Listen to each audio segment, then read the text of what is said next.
সারা দেশে এবছর যে পরিমাণ সলাতুল ইস্তেসকা লক্ষ্য করা যাচ্ছে, অতীতেও কিন্তু খরা হয়েছে, অনাবৃষ্টি হয়েছে, এরকম হয়েছে বা আরেকটু কম হয়েছে, কিন্তু এত বেশি পরিমাণে হারিয়ে যাওয়া এই সুন্নাহ জীবিত হওয়ার লক্ষণ দেখা যায়নি। এবার কিন্তু আলহামদুলিল্লাহ বৃষ্টি তো আল্লাহ বান্দার জন্য যখন কল্যাণকর মনে করেন তখন দেবেন, কিন্তু আলহামদুলিল্লাহ এই সুন্নাহটি এবার ব্যাপকভাবে জীবিত হয়েছে এবং অনলাইনে অফলাইনে ব্যাপক প্রচারণাও চলছে।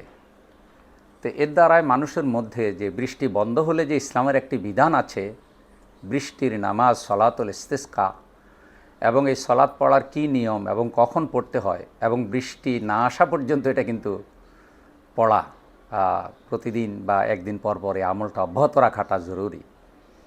তো সেই সচেতনতাটা আসলে সোশ্যাল মিডিয়ার কল্যাণে বা আলেম ওলামাদের কল্যাণে পরিলক্ষিত হচ্ছে। আর সবচাইতে বড় ধন্যবাদ জানাই বাংলাদেশের সবচাইতে বড় সংগঠন ইসলাম নিয়ে যারা কাজ করে, বাংলাদেশ জামাত ইসলামী, তারা যখন সলাতুল ইস্তেসকার ডাক দিল, বাংলাদেশ জামাত ইসলামীর সম্মানিত আমির যখন জাতিকে আহ্বান করলেন যে আপনারা সকলেই আল্লাহর রহমত কামনায় নিজেদের ভুল ত্রুটির স্বীকৃতি দিয়ে সলাতুল ইস্তেসকা আদায় করুন, ওই আবেদনের পর থেকেই ব্যাপকভাবে আল্লাহ তাআলার দরবারে ধর্ণা দেওয়ার এই সলাতুল ইস্তেসকা বেড়ে গিয়েছে।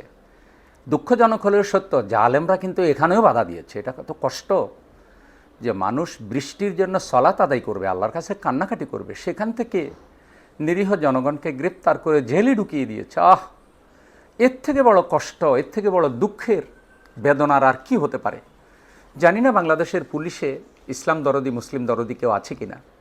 আমরা শুনেছি যে পুলিশ বাহিনীর বিরাট অংশই নাকি ইসলামের প্রতি বিদ্বেষী একটি অমুসলিমদের কাছে চলে গিয়েছে। এগুলি শোনা পারস্পরিক, আশেপাশের লোকেরা এগুলো কানাঘুষা করে, ভয়ে অনেকে প্রকাশ্যে বলে না।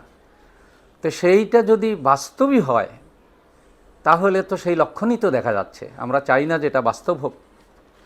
এই জন্য বন্ধুগণ, আল্লাহর কাছে তওবা ইস্তেগফার পড়া। বৃষ্টি তো এক সময় হবে, কিন্তু এই যে বুনিয়ানুম মারসুস কাআন্নাহুম বুনিয়ানুম মারসুস, তাদের সম্পর্ক হবে সীসা ঢালা প্রাচীরের মতো। এই ধরনের একটা সাংগঠনিক শক্তি মুসলমানদের মধ্যে থাকা, সব মুসলমান একটি সংগঠনের অন্তর্ভুক্ত হওয়া।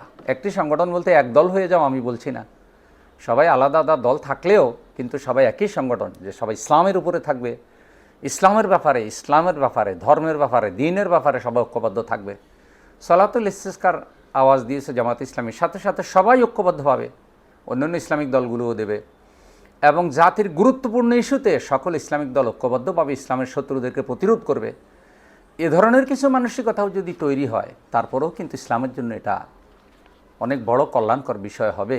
আল্লাহ সত্যিকার উপলব্ধি আমাদের সকলের মধ্যে দান করুন, আমিন।